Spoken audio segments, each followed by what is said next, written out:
2014 সালের সেই ঐতিহাসিক মারাকানা ট্র্যাজেডি, ব্রাজিলের জালে জার্মানির সেই 7 গোল। দীর্ঘ 12 বছর পর 2026 বিশ্বকাপের মঞ্চে আবারও ফিরে এলো সেই চেনা স্কোর লাইন 7 আপ। উপমহাদেশীয় সামাজিক যোগাযোগ মাধ্যমে যে স্কোর লাইন এক চিরন্তন ট্রোল আর নস্টালজিয়ার নাম।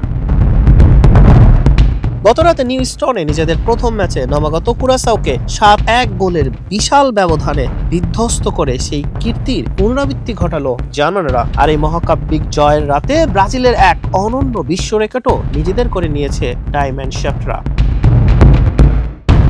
এদিকে কুরাসাওয়ের এই বিশ্বকাপে প্রথমবার খেলছে। ম্যাচের 21 মিনিটে লিভানো কমেনশিয়ার গোলে সমতায় ফিরে ইতিহাস গড়েছিল তারা। আয়তন আর জনসংখ্যার বিচারে ফুটবল বিশ্বকাপের ইতিহাসের সবচেয়ে ছোট দেশ কুরাসাও। ম্যাচ হারলেও বিশ্বমঞ্চে কমেনশিয়ার এই ঐতিহাসিক গোলটি দেশটির ফুটবল ইতিহাসে আজীবন স্বর্ণাক্ষরে লেখা থাকবে। কুরাসাওয়ের জালে 7 গোল জড়ানোর পর বিশ্বকাপের ইতিহাসে এখন সবচেয়ে বেশি গোলের রেকর্ড এককভাবে জার্মানির দখলে। এতদিন এই রেকর্ডের মুকুটটি ছিল সেলেসাওদের মাথায়। ম্যাচে 2টি গোল করেন কাই হাভার্টস। তার দ্বিতীয় গোলটি জার্মানিকে ব্রাজিলকে পেছনে ফেলে দেয়। কুরাসাওয়ের জালে 7 বার বল জড়িয়ে সেই সংখ্যা এখন পৌঁছেছে 113 ম্যাচে 239টিতে।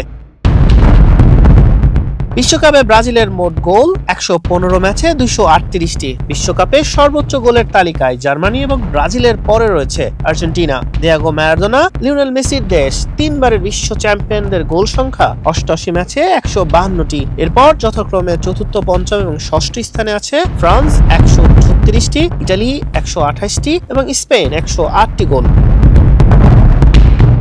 পরিসংখ্যান বলছে বিশ্বমঞ্চে ডায়মন্ড শেফটরা একমাত্র দল যারা বিশ্বকাপে মোট 4 বার কোনো ম্যাচে 7 বা তার বেশি গোল করার অনন্য কীর্তি গড়ল। টানা গত 2 আসরে গ্রুপ পর্ব থেকেই বিদায় নেওয়া জার্মানি এবার একেবারেই ভিন্ন রূপে হাজির হয়েছে। টুর্নামেন্টের সবচেয়ে তরুণ কোচ জুলিয়ান নাগেলসম্যানের অধীনে এবার বড় কিছুর স্বপ্ন দেখছে 4 বারের বিশ্ব চ্যাম্পিয়নরা। আগামী 21 জুন নিজেদের দ্বিতীয় ম্যাচে আইভরি কোস্টের মুখোমুখি হবে তারা। জার্মানির এই বিধ্বংসী রূপ কি তাদের পঞ্চমবারের মতো বিশ্বসেরার ট্রফি এনে দিতে পারবে? হাসান শাহরিয়ার, মানব কণ্ঠ।